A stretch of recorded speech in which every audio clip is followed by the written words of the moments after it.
You won't believe me, but I never saw a movie with Grant Corrigan. I haven't either. But I'm not lying and you are.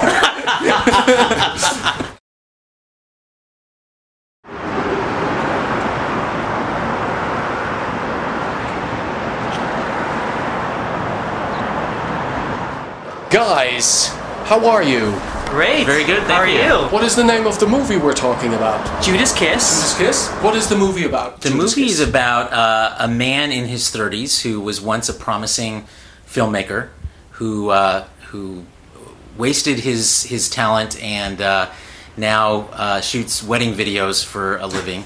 And he gets the chance to go to his school, his alma mater, and change his past so that he doesn't turn into what he thinks will be an unfortunate future. So the movie is about him going back to school and in a way traveling back in time to try to keep himself from making the mistakes that have ruined his life. It's the opportunity I think that everybody wants is what if you could change your past? What if you could go back? What if you looked in the future and saw that it wasn't a future you want to have? Would you want to change it? Could you change it? How would you change it? And those are the things that we explore with Judas Kiss. Why are we from Holland interested in Judas Kiss? It's because of Charlie David. We know him from Bump and Dante's Cove. And of course Timo Descamps. Timo found us through IMDb and then through Facebook. And then we started doing Skype chats with him. We asked him to prepare an audition for us on tape so that we could get a sense of how good an actor he was and how good his English was. Yeah, obviously we saw his work on Spangas and we knew that he could act, but it was very curious to see what he sounded like in English. So he sent you a DVD, I think? A digital copy. Okay. And what did you see? Oh, well, the way he set it up was awesome. I mean, he actually took the two scenes, and instead of what normally actors do is they just go against a background and they just read the scenes and they're by themselves, he actually performed it, with another actor, and it had cuts, it was a fully realized scene, and it helped us really make our decision. Yeah. It was staged and blocked and lit and edited, so...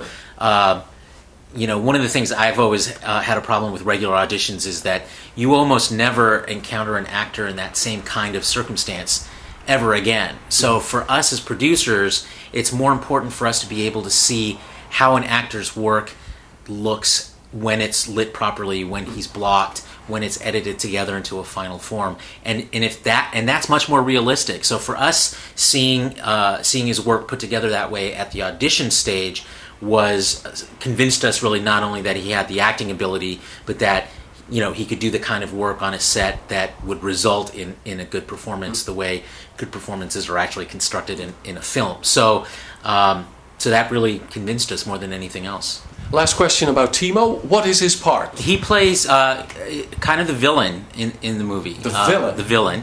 That blonde guy with that lovely hair? Yes, exactly. We like our villains to look unexpected. So he plays the guy who helps ruin the filmmaker's life. And so, but like every great villain, you understand why he does it. He's not a cartoon character villain. He has reasons for why he does what he does. And of course, the best villains are the ones who think that they're actually the heroes. And so that's the kind of part that it is. And part of the reason why someone who looks the way Timo looks, I think, will be very convincing in a role like this. It is a supporting role, of course, but yeah. We still remember him because of his villain... his villainous kind of character? Yeah, it's a very pivotal role. No, I hate to call it a supporting role because it is pivotal. The things that he does pushes other characters forward. It's vital that he's in it. Well, let me put it this way. I mean, the shoot for this is scheduled for 20 days. He'll be shooting for 9 of them, so that's nearly half the movie. So he's in it quite a bit. It's a very important role, and it will be a good showcase for him. People will get to see him doing things that he's already well known for, as well as doing things that he wants to become well known for as an actor. The other actor that creates quite some buzz is Brent Corrigan. You won't believe me, but I never saw a movie with Brent Corrigan. I haven't either. But I'm not lying, and you are.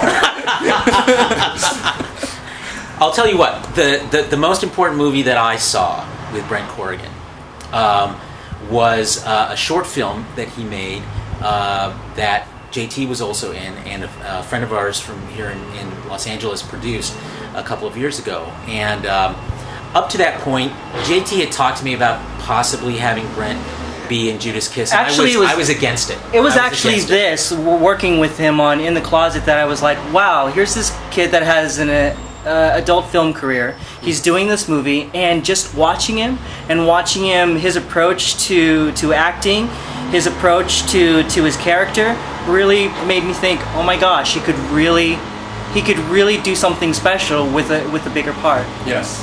So it's not stunt casting, having an adult movie star in a mainstream movie? No, not at all.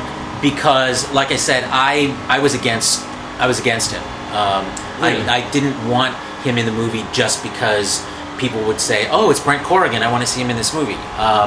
It wasn't until I actually saw. In fact, I was there for a large part of the shooting for In the Closet, the film that JT and he were in. And even that didn't convince me. It convinced me a little bit more, but I still wasn't convinced. It was only later when I saw it edited, and saw his performance, in that final form, that I realized he can act. And it was the scenes in which he had all his clothes on and was just acting that convinced me he can do this role. Mm-hmm. There are a lot of gay actors in your lineup. Is it a gay-themed movie? Themed, no. No? It has gay characters who, but the theme is a universal one. The theme is about people getting a second chance to do their life over again, and not making the mistakes they made the first time. And that's something that we think is will appeal to a lot of people. But we're gay filmmakers, and we want believable characters, and we want them to have a background that makes them interesting to watch. We think gay people are interesting to watch, and so that's why those characters are in our film. So it is very much a gay film, but the theme is about, is a story that we think will appeal to a lot of people. So JT, you would like, if there really is one, a straight audience to come to your movie? Oh, of course. What are you going to do to make a story about guys in love with each other attractive to a straight audience? How does a director do that? It's not so much of what you do as what you don't do. I mean, you can't... There are gay characters, okay? But if you try so hard to not make them gay, to appeal to a straight audience, then you're not really telling the story.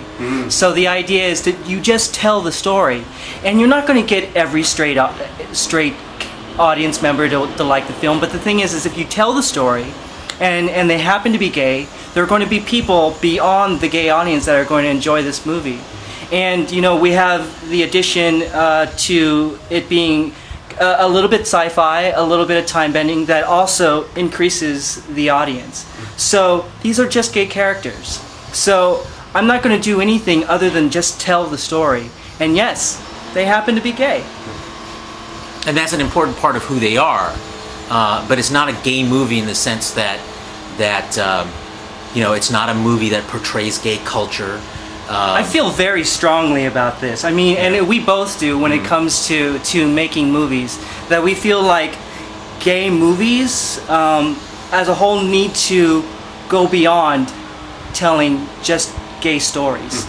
We need to tell stories about who we are as human beings that just happen to be gay. And I think Judas Kiss does that. Good luck.